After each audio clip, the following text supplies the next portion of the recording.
मध्ये तेच झालं. मको का लावणार, कोणाला लावणार? वाल्मिक कराडला लागणार की नाही लागणार? वाल्मिक कराडला वाचवण्यासाठी अख्खं मंत्रिमंडळ डावावर लावायचं, हे कधी वेगळंच आहे. वाल्मिक कराडची उंची. अध्यक्ष महोदय, स्वतः एक मंत्र्याचा खास माणूस आहे तो, आणि तो मंत्री जर तुमच्या बरोबर असेल महाजन साहेब, तर वाल्मिक कराडला पकडण्याची हिंमत कोण दाखवणार? अध्यक्ष महोदय, हे प्रकरण अत्यंत गंभीर आहे. दोन्ही प्रकरण ह्याच्यातनं कायदा आणि सुव्यवस्था कुठल्या पातळीवर चालला आहे ह्याचा आपल्याला विचार करावा लागेल.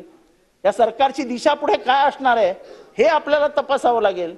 आणि म्हणून आजही माझी विनंती आहे या माध्यमातून की तुम्हाला बीडमध्ये जाहीर करावं लागेल की तुम्ही ऑफिशियल इन्क्वायरी ऍक्ट खाली चौकशी करणार आहात, त्याचा स्कोप काय ठेवणार आहात, हे काही न सांगता काल तुम्ही उत्तर बंद केलं.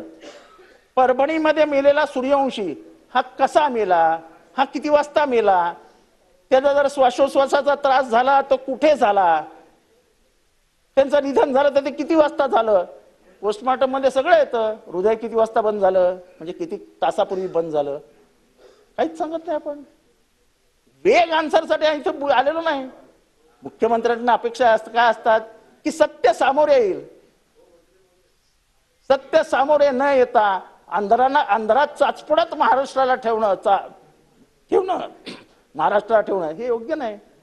अंधाराची चिरफाड करून सत्य सामोरे आलं पाहिजे सूर्यप्रकाशा इतकं स्पष्ट. ते काय आलेलं दिसत नाही. अध्यक्ष महोदय, एक MSRDC विषयी छोटीशी गिरीश महाजन साहेब, गिरीश महाजन साहेब गप्पा नंतर मारा ना साहेब. एक MSRDCचा विषय आहे. एक टनलचं काम आहे. ते टनलचं काम 140 कोटी रुपयामध्ये अफकॉनने केलं.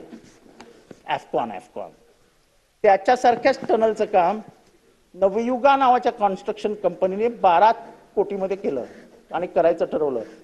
सगळे जे क्रायटेरिया लावले होते अफकॉनला ते डिव्हिएट करून नवयुगाला देण्यात आलं. हा नवयुगा म्हणजे कोण? टनेल. नाही, ते हार्ड डाटा का सॉल्ट डाटा आपण बघूयात, पण तुम्ही सांगतो फक्त की हा नवयुगा म्हणजे तोच माणूस ज्याच्यामुळे आंध्र प्रदेशमध्ये का कुठेतरी एक कंप्लीट टनल खाली पडलं होतं आणि उंदर कुंतरणानी माणसं आणून ते काढून आपण 40 माणसांना बाहेर काढलं होतं. हा तोच नवयुगा हिमाचल प्रदेशमध्ये. आपल्याला हिमाचल प्रदेश करायचं का महाराष्ट्रामध्ये? हा नवयुगा कोणाचा जावई आहे? आम्ही काय त्याची बाजू घेतो, अफकॉनची बाजू घ्यायचो अशातला भाग नाही.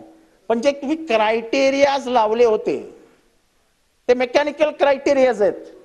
त्याच्यामध्ये अचानक कसा काय बदल करू शकता की 140 कोटीचं टेंडर डायरेक्ट 14 कोटीवर आणून किंवा 14 कोटीवर त्याचं मी काम करू शकतो असं जर कोणी सांगणार असेल तर त्याच्या क्वालिटीचा प्रश्न आहे. प्रश्न तुमचा आणि माझा नाहीये साहेब. उद्या जर एखादा अपघात झाला आणि 40 माणसं मेली तर आपलं काय आहे की नाही? ते आपलं खाईल का नाही खाणार?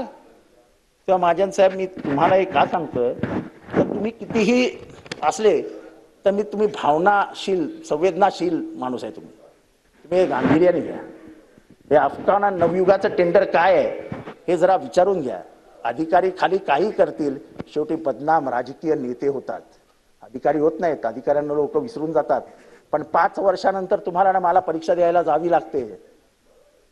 आता आजकाल ठीक आहे की थोडंसं पैसे विषय आले की मग काय होत नाही, ती गोष्ट वेगळी. पण आपल्याला ते उत्तरं द्यावी लागतात. तर ती उत्तरं देत असताना ह्याचं उत्तर आपल्याला द्यावं लागणार नाही याचा विचार करा. अध्यक्ष महोदय, शेवटच्या मुद्द्याकडे जातो. अध्यक्ष महोदय, 8 दिवसापूर्वी आपण ते जनसुरक्षा काहीतरी कायदा, जनसुरक्षा विधेयक आणलं आणि अर्बन नक्षल हे ते असे विषय आता महासभागृहात येताना दिसत आहेत. म्हणजे लॉ अँड ऑर्डरची परिस्थिती इतकी गंभीर असताना आपण महाराष्ट्रामध्ये एक वेगळं वातावरण तयार करू इच्छितात. अर्बन नक्षल, त्याच्यापेक्षा आधी आपण 8 दिवस हा कायदा आणलात. त्या कायद्यामध्ये काय तरतुदी होत्या? ठीक आहे, जॉईंट सिलेक्ट कमिटीकडे गेलं. पण महाराष्ट्राला हे कळलं पाहिजे की तुमच्या मनात नेमकं काय होतं. तुमच्या मनात होतं की कुठल्याही माणसाला कारण न देता तुम्हाला अटक करता आली पाहिजे. त्याला 90 दिवसात तुरुंगात ठेवता आलं पाहिजे.